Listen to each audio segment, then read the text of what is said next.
अल्हम्दुलिल्लाह अल्हम्दुलिल्लाह व कफ़ा व सलामुन अला इबादिहिल्लज़ीना इस्तफ़ा अम्मा बअद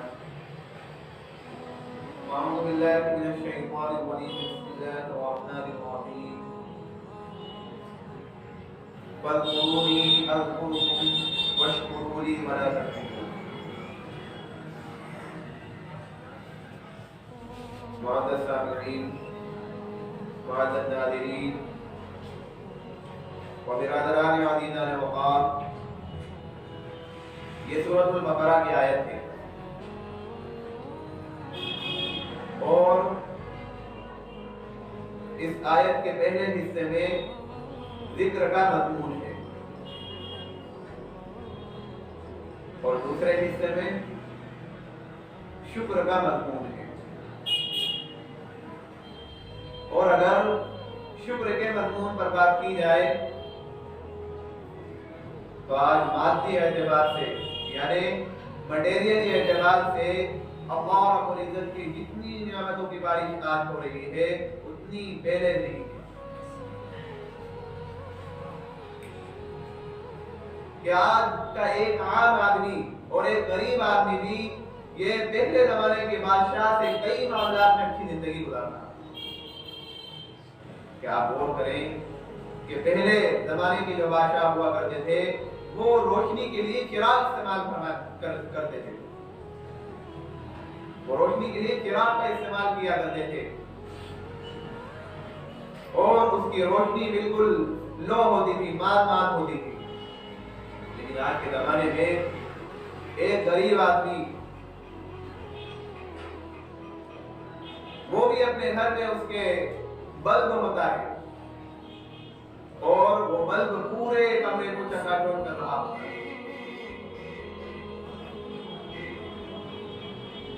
पहले जमाने के बादशाह उनके खादिम उनको हाथ से पंखा किया करते थे। इस तरीके से खादिम हाथ से पंखा किया करते थे। लेकिन आज के जमाने में इंसान अपने कमरे में है और छत पर पंखा लगा हुआ है और पंखे के नीचे वो सो रहा है। पंखा चल रहा है, आराम से अपनी नींद निकाल रहा है, किसी की भी जरूरत नहीं। ये नियामत है।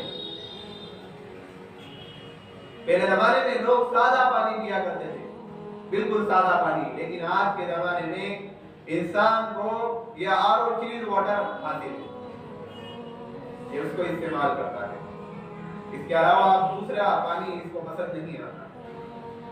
इसी तरह आप और कयास करते जाइए कि पहले जमाने में जब बादशाह लोग भी सफर किया करते थे तो अगर लंबे सफर होते यानी 500-600 किलोमीटर के वो सफर हुआ करते थे तो कई महीने उसमें हो जाया करते थे उस सफर में। और आदमी इतना थके चूर हो जाया करता था कि पूछो ही।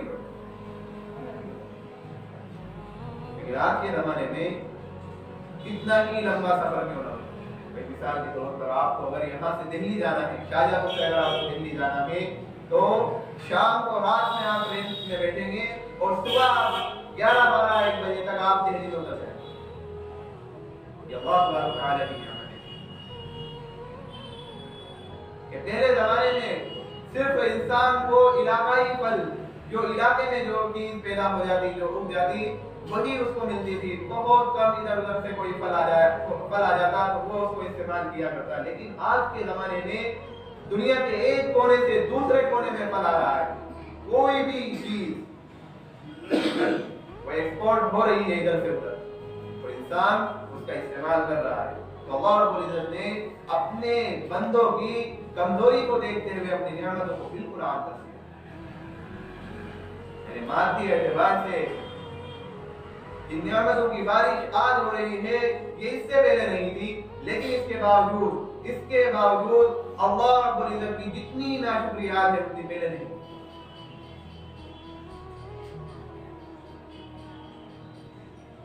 कि जिसकी जुबान पर सुनो नाशुक्री के अल्फाज होते हैं वो नाशुक्री किया करता है।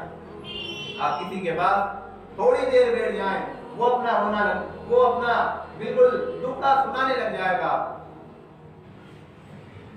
इंसान से आप ऐसे मुलाकात करेंगे, आप सलाम दुआ करेंगे तो तो वो कहेगा हाँ अल्हम्दुलिल्लाह अल्लाह का फज़ल करम है, लेकिन आप 5 मिनट उसके पास बैठे तो वो 5 मिनट में अपनी सारी कथा सुना देगा, सारे दुखड़े आपको सुनाने लग जाएगा। ये अल्लाह रब्बुल इज्जत की नाशुक्री है। अरे हजारों में कोई एक इंसान होता है जिसकी जुबान पर अल्लाह का शुक्र होता है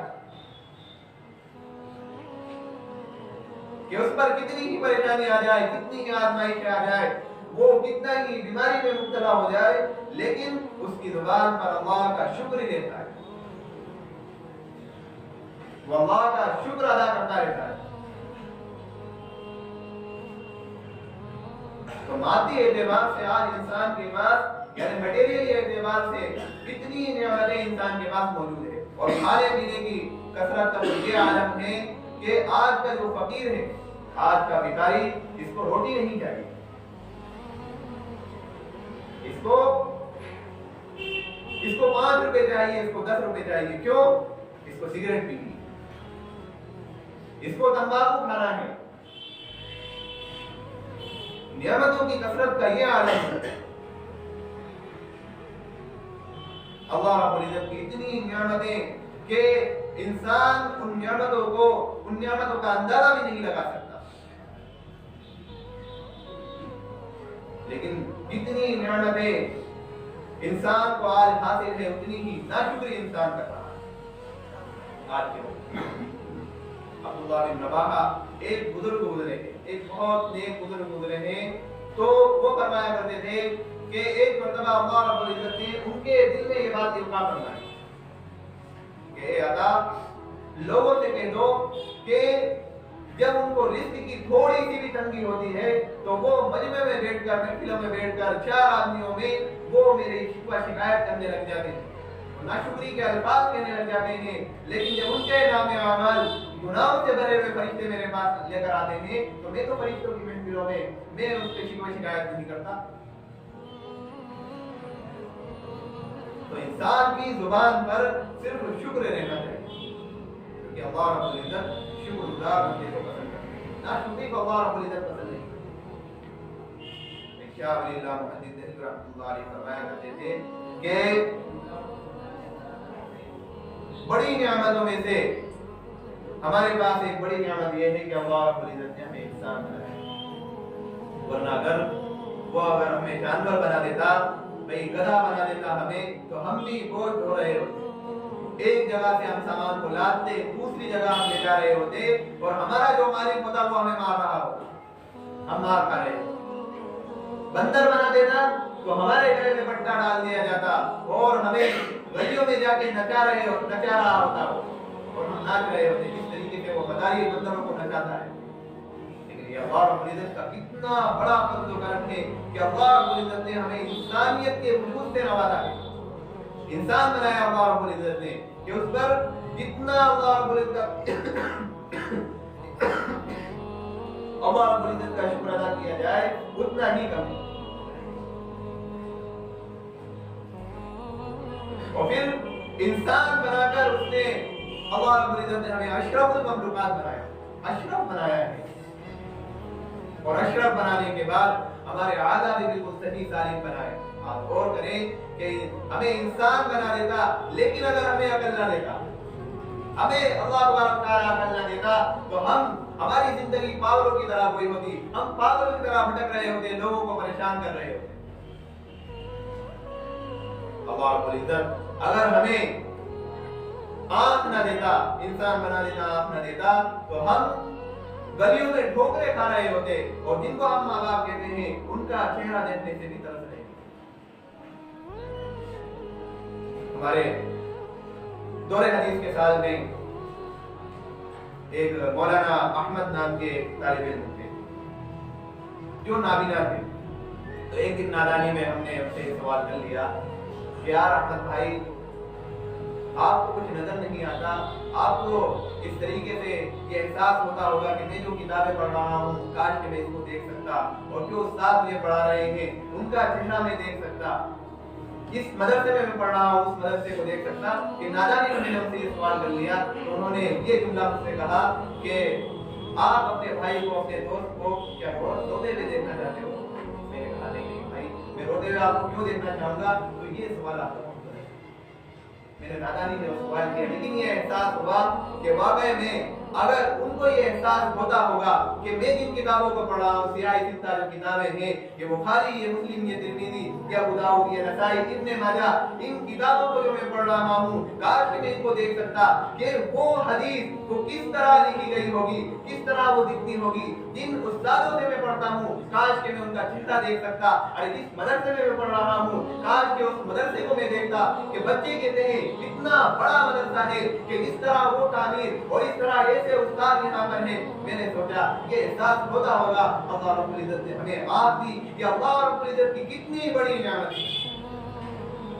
अरे अगर वो हमें जुबान ना देता तो हमारे दिल के जो जज्बात होते हैं, हमारे दिल के जो मोहब्बत के जज्बात होते हैं, वो मोहब्बत के जज्बात हम हमारे माँ बाप को, हमारे बहन भाइयों को, हमारे बीवी बच्चों को हम वो बयान नहीं कर सकते।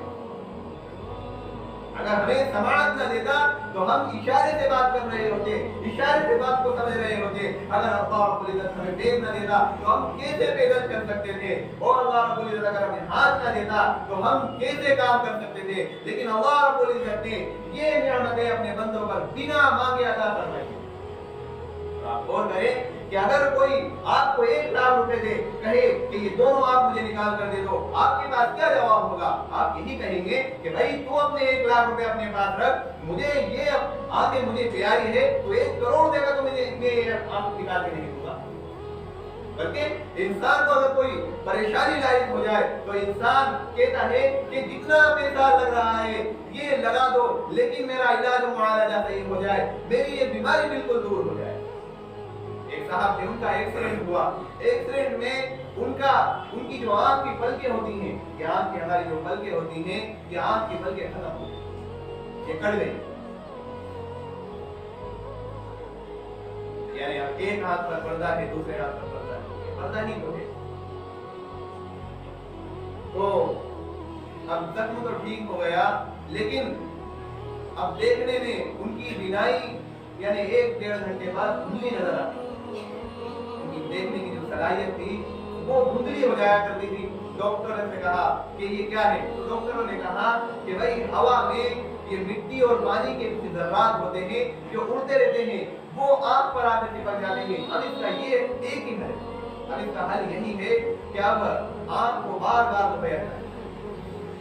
अब आंख को बार-बार धोया जाएगा। अब जब आंख बार-बार धुलेगी और बगैर पर्दे के डायरेक्ट पानी आंख में पड़ेगा तो आंख जलन करती है।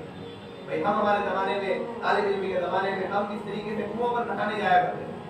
अब कुएं पर नहाने जाया करते तो हम हमारे दोस्त मुझे कहते कि चलो भाई कुएं की हमें देख तक जाना है, हाथ पकड़ के हम देख तक जाते, कुएं नीचे उतरते और कहते आंख खोल के एक दूसरे को देखना है। जब आंख खोल के एक दूसरे को देखना शुरू करते तो आंख में बहुत तेज जलन। क्यों? क्योंकि वो पर्दे को हम खोल देते, जब पानी डायरेक्ट आंख पर, हमारी आंख की स्क्रीन पर टकराता तो जलन महसूस होती थी। अब उनके साथ भी यही हाल है, आंख बार-बार ऊपर पानी पड़ रहा है, बार-बार ऊपर पानी पड़ रहा है, तो जलन महसूस होने लगी। वो फिर कहा डॉक्टरों से कि भाई इसका कोई इलाज कर दो, ये मुझे बहुत ज्यादा मैं तकलीफ में रहता हूँ। डॉक्टरों ने कहा भाई इसका कोई हल नहीं। बात दरअसल ऐसी है कि अल्लाह रब्बुल इज्जत ने जो हमारी आंख बनाई है और आंख पर ये पर्दा लगा दिया, ये वाइपर का काम करती है। ये वाइपर का काम करती है कि जो मिट्टी के जो ज़र्रात और पानी के जो ज़र्रात इस तरीके से आंख पर आकर लग जाते हैं तो ये आंख बार-बार इस तरीके से ये झपक रही होती है और उन कचरे को जो हवा में उड़ते हुए हमारी आंख पर आते हैं तो बिल्कुल साफ कर रही है। कितनी तेज झपकती है, आप अंदाजा लगाएं कि कितनी बार, यानी एक दिन में कितनी ही मर्तबा झपक जाया करती है। हम खाना खाते हैं, पानी पीते हैं, अपने काम कर रहे हैं, वो आंख अपना काम कर रही है, यानी वो झपक रही है। तो हमारी आंख की स्क्रीन पर अल्लाह रब्बुल इज्जत ने ये वाइपर लगा दिया कि वो आंख के सारी धूल और इस तरीके से जो ज़र्रात उड़ते हुए आते हैं उसको बिल्कुल साफ करती है। जिस तरीके से आप 4 व्हीलर में आप कहीं सफर कर रहे हो और बारिश का मौसम हो और पानी गिर रहा हो, तो जिस तरीके से कांच पर पानी आता है तो कुछ दिखता नहीं, आपको वाइपर चालू करना है। इस तरीके से अल्लाह रब्बुल इज्जत ने आप पर ये पर्दा लगाया। बहुत बड़ी नियामत है। वो शख्स डॉक्टर से कहने लगा कि इसका कोई हल नहीं हो सकता। डॉक्टर ने कहा कोई हल नहीं हो सकता, बस वही हल है कि आपको बार बार अपनी आंखों को धोना पड़ेगा। जब वो धुंधली कहने लगा कि ये आंख का झपकना आपकी इतनी बड़ी नियामत है, हमारा उस तरफ ज़हन कभी जाता ही नहीं कि हमारी आंख झपक रही है, लेकिन ये कितना बड़ा काम कर रही होती है। कि कभी हमें ऐसा हुआ कि हम देख रहे हैं, देखते देखते देखते आंख में धुंधली आ गई? कभी नहीं हुआ। क्यों? क्योंकि आंख का जो वाइपर है, हमारा ये जो पर्दा है, वो अपना काम बिल्कुल ठीक ठीक कर रहा होता है। ये अल्लाह रब्बुल इज्जत की बहुत बड़ी नियामत है।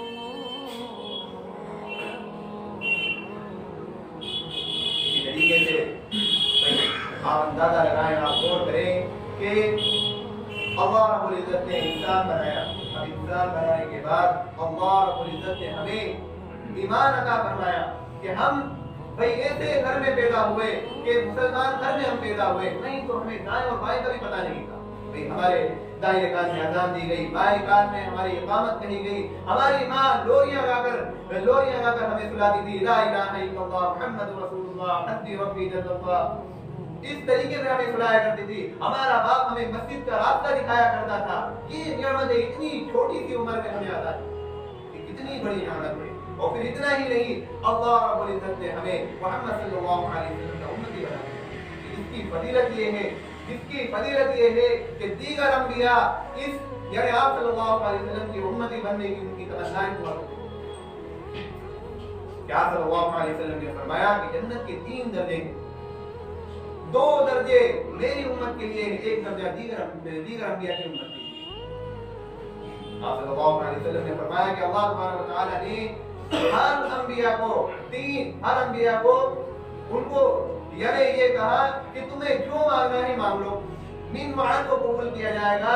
तमाम नबियों ने अपनी अपनी दुआ मांगी, अल्लाह रब्बुल इज्जत ने उनको कबूल भी फरमा लिया। और सहाबा फरमाते हैं कि ए अल्लाह के रसूल आपने क्या मांगा? तो आप सल्लल्लाहु अलैहि वसल्लम फरमाते हैं मैंने कुछ नहीं मांगा, मैंने उसको आखिरत के लिए ज़खीरा बना दिया है कि कल आखिरत में मैं दुआ मांगूंगा कि मैं वो दुआ मांगूंगा और उस वक्त तक जन्नत में दाखिल नहीं होगा जब तक कि मेरा आखिरी उम्मती जन्नत में दाखिल ये नबी की उम्मत में हम पैदा। ये अल्लाह रब्बुल इज्जत की कितनी बड़ी नियामत है। अरे आप अंदाजा लगाएं कि भाई बारिश के जो कतरे गिर रहे हैं, क्या उसको गिनना मुमकिन है? उसको गिनना मुमकिन नहीं हो सकता। और दुनिया में कितने दरख्त हैं, उन दरख्तों के पत्तों को गिनना क्या मुमकिन है? नहीं है। इसी तरीके से दुनिया में कितने रेत के जर्रात हैं, क्या उनको गिनना मुमकिन है? आसमान के सितारों को क्या गिनना मुमकिन है? गिनना मुमकिन नहीं है। लेकिन मौलाना जुल्फ़िकार साहब नक्शबंदी वो कहते हैं कि ये तमाम यानी आसमान के सितारे भी गिनना मुमकिन है और तमाम दुनिया के दरख्तों के पत्ते भी गिनना मुमकिन है। इसी तरीके से और रेत के ज़र्रात भी गिनना मुमकिन है, यानी ये तमाम अशिया गिनना मुमकिन है। लेकिन अल्लाह रब्बुल इज्जत की जो नियामतों की बारिश हम पर हो रही है उनको गिनना नामुमकिन है। इसलिए अल्लाह रब्बुल इज्जत ने कुरान में फरमा दिया व इन तउद्दू निअमतल्लाहि ला तुहसूहा कि तुम अल्लाह रब्बुल इज्जत की नियामतों को अगर शुमार करना चाहो तो शुमार नहीं कर सकते। तुम्हारे पास इतनी ताकत नहीं है कि तुम अल्लाह रब्बुल इज्जत की नियामतों को जो आज बंदों पर उतर रही है, ये हमें अंदाजा भी नहीं, हम अंदाजा भी नहीं कर सकते कि इतनी नियामतें अल्लाह रब्बुल इज्जत की हम पर उतर रही है। लेकिन फिर भी ये इस जुबान का नाशुक्री के अल्फाज, जैसे कि मैंने कहा कि आप अगर किसी के पास 5 मिनट बैठ जाओ तो वो चाहे वो किसी भी फन के एतबार से, तिजारत की लाइन के एतबार से हो, तो वो अपनी तिजारत के टुकड़े सुनाने लग जाएगा। आप किसी के पास बैठेंगे वो अपने घर के टुकड़े सुनाने लग जाएगा कि घर में ऐसी परेशानी है, इस तरीके से ये ऐसी तंगी है, किसी भी एतबार से। लेकिन हजारों में कोई एक बंदा होता है कि जिसके जुबान से सिर्फ शुक्र के अल्फाज, सिर्फ शुक्र उसकी जुबान से निकलता है। क्या इतनी परेशानी आ जाए तो हमें भी यही बनना है कि भाई अल्लाह रब्बुल इज्जत की नियामतों पर गौर करें। जैसे कि मैंने इससे पहले भी आपसे कहा कि सिर्फ आप अपने बदन को देखो। अरे तन्हाई में जब आप लेटते हो सिर्फ अपने बदन के हिस्से को, अपने आधा को आप देखो, गौर करो कि ये तमाम आधा किस तरीके से काम कर रहे हैं। इतनी बड़ी नियामत है कि अगर इसका मार्केट रेट लगाया जाए, आप आंख का रेट लगा लो या बदन के हमारे जितने आधा है उनका रेट आप लगा लो, लाखों करोड़ों में इसकी बिक्री हो जाएगी। ये नियामतें हमारे अंदर मौजूद है कि इंसान अपने यानी अपने आप में करोड़ों खरबों रुपए लेकर चल रहा है।